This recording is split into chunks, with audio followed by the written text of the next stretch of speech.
The Joe Rogan Experience. Oh, biblically accurate angel. Ooh.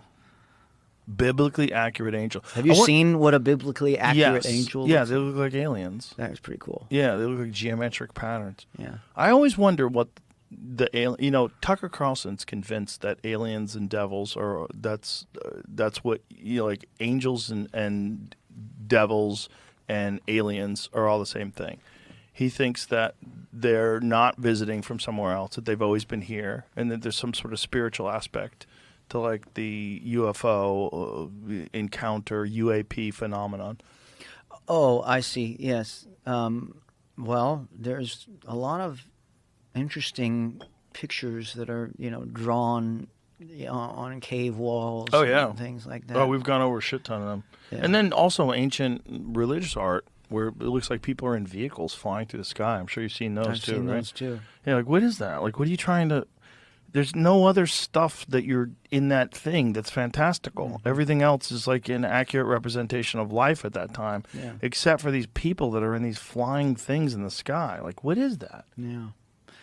We just don't know, You unfortunately. when I looked at all of the credible UFO reports, the only ones that really had no explanation, I actually asked ChatGPT, of all of the credible of all of the UFO reports, which ones have not in some way been sort of explained, right? And which ones are the ones that are still like, and the one that was not, the one that's still sort of outstanding is the USS Nimitz experience. Yeah. Commander David Fravor. Right. Yeah, I've had him on the podcast talking about it. Have you really? Yeah. Yeah. That seems to be the most compelling. Mm-hmm. There's other ones, though. Yeah. Ryan Graves, he's another fighter pilot, and that was off the East Coast. So the Nimitz is off the coast of San Diego. But off the East Coast, they upgraded their sensors in 2014 on the fighter jets and then immediately started encountering these things that defied known physics that were in the sky. And, and these guys had these encounters with these things that were like a cube inside of a sphere that's like motionless at 120 knot winds and no heat signature and moving through the sky. They don't know what the fuck they are. What do you say to the theory of the possibility that is sort of black ops? Like the idea that the SR-71, I think, Blackbird. the Blackbird. There's a company called Skunk Works, right? And they were responsible for the declassification of that aircraft, and then I think the F-111 or the stealth bombers, and but since then, and that was like 25 years ago or more, there have not been any more declassifications. Yeah, it's a good argument. I'm curious as to like what in 25 years, based on the technology that we've been able to see that makes it to modern society, how much is held back, and what we don't see, it just interests me, and I don't know. I don't have an answer. I'm not asking myself whether I actually believe that it's almost unlikely that we have that technology, but because I feel like it would just take so much more than we may be capable of to cover it up, but maybe not. I don't know. Yeah, I don't think it would. I think there's a high likelihood that a lot of this stuff is ours. And I think one of the reasons for that statement is that this stuff always happens over military airspace. Yeah. East Coast and West Coast. Like, so the East Coast stuff, the Ryan Graves stuff, they're doing it over areas where these fighter jet pilots run training missions. Yeah. And then the same thing as the West Coast stuff, Right. like where it's off the coast of San Diego, which is like tons of military out there. Yeah. I do believe that there's some programs that are operational, and there's a great podcast. Jesse Michaels has an amazing YouTube channel that's he's covered this stuff like really extensively, and he's a brilliant guy.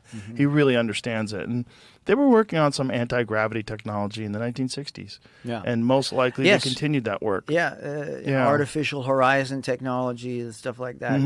That I mean, it's got to have come far since then. Yeah, and there's the idea that they could hide all that stuff. No, they could never hide it. Of course they could. Of course they could. They definitely could. You're being naive.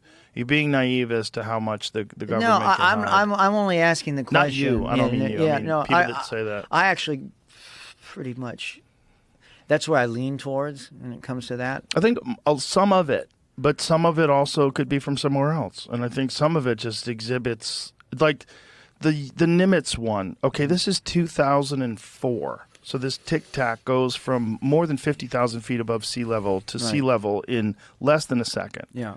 Like 7/8 of a second. Sure. Like, that's crazy. That is. That's and crazy. you're right. Like, and what is that? And it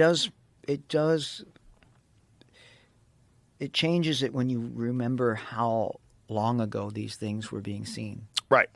Because this is 2004. But then you go back to the 1960s. If they're really working on anti-gravity technology back then, it's possible that they could have created a drone. Right. The thing is, like, could a human being survive inside of those things at those extreme speeds? Well, the question is, like, what are they experiencing in that? Because if it's a gravity device, if it's moving, if it's manipulating gravity, so it might not have G-forces at all. It might be operating in a completely different paradigm. Yeah, well, there may be sort of just, trillions of alternate sort of, momentum shifts in the outside protective layer that balance out whatever's happening on the inside to the point where, they're using just crazy technology. That's also why the argument is that they're blurry. Like, so a lot of the photographs of these things are blurry. It might be because they're actually existing in some sort of a gravity, like, void. Yeah. And what you're seeing is not exactly what's there. You're seeing it through, like, a dirty windshield. I've seen some stuff. Have you? Yeah. What have you seen? When I was in Maui, twice I've seen something that I could not explain. The one time I looked up and about 9 of us were hanging out. And we all looked up at the same time to see an orange orb. And it looked like it was 100 yards away, maybe 200, just floating, kind of observing. And then I swear it seemed like as soon as enough people saw it, it went whoosh, and then it went whoosh, and it moved like nothing else I thought possible at the time. It went out of the atmosphere. And it was crazy, faster than any drone. And this was back in like 2004, 2005, maybe. So it was we were all young. I was maybe a little teenager, so it was probably like 2006. But it was like, it was crazy. I'm not telling you. It was like, well, a lot of them happen near the ocean too, which is interesting. And another one, I was out on Lanai, and we were hanging out with some friends, and we were laying down on the lawn, and when you're out in Lanai, on the backside of Lanai, there's no light pollution at all, and so you have just this big giant fishbowl of stars, and it's the most incredible. It's like you're sitting in a spaceship. In a spaceship, exactly, and you feel that you're on spaceship Earth at the time. Like you are on that rock hurtling through space at that point. And I saw this. It scared the girls. We all saw this pulsing colored thing go from one side of the horizon to the other, but in a very, like, it was like pulsing different colors, and it was like really interesting. And so, who knows what that could have been, but it was quite interesting. Well, I'll never forget vast majority of the ocean floor is unexplored. Right. And so this is the theory, is that if you were going to set up a base here to observe human beings, if you came from somewhere else, you would probably do it in the ocean, especially if you have the kind of technology that would allow them to travel here from other star systems, would also allow them to not be intimidated whatsoever by the ocean. pressures. Yes. I mean, that's, I guess, the deep pressure is what would be the, it's almost the opposite of being in space. The vacuum, and then you have the deep pressure of that like, with the. But there's videos of these things situation. going in the water and not creating a splash. Yeah. So, like, what is that? Is it a hologram? So is it not a physical object? Or are they doing something that allows them to not interact with any physical thing on Earth? Like some sort of a void that they travel through. So they can go through the trees. This is like part of Jacques Vallée's research, too, in one of his books that was really fascinating, was this woman observed this, like, egg-shaped thing, and when it took off, it went through the trees, but it didn't hurt the trees. but it was on the ground, like as a physical object, and when it took off, it went through the trees. Well, I wonder if then, we're talking about like bending space-time. Yeah. At that point, are you creating some sort of like warp? Yeah, you're creating some sort of a warp drive thing. That's the idea. Where you're just like warping space and time around a centralized location, and you sort of have to be, use sort of the, these like different sort of exotic forms of matter, and having an understanding of exotic matter, which we're now just starting to understand that there are these exotic matter types that that work in these weird ways. But if you read about it now, the only information available is that we're only like cracking the surface of the understanding of these types of matter, and maybe like we are hundreds of thousands of years away from understanding that. But I mean, that's that old saying that any technology that's sufficiently advanced is indistinguishable from magic. Is it Carl Sagan said that? I forget who said that.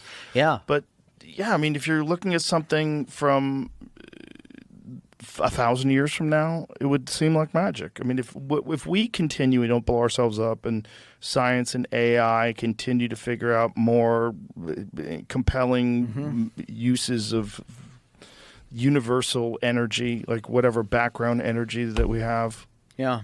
Who knows? Who knows what human beings will be capable of? So you got to imagine if something's visiting us from somewhere else, especially if they have artificial super intelligence. Yeah.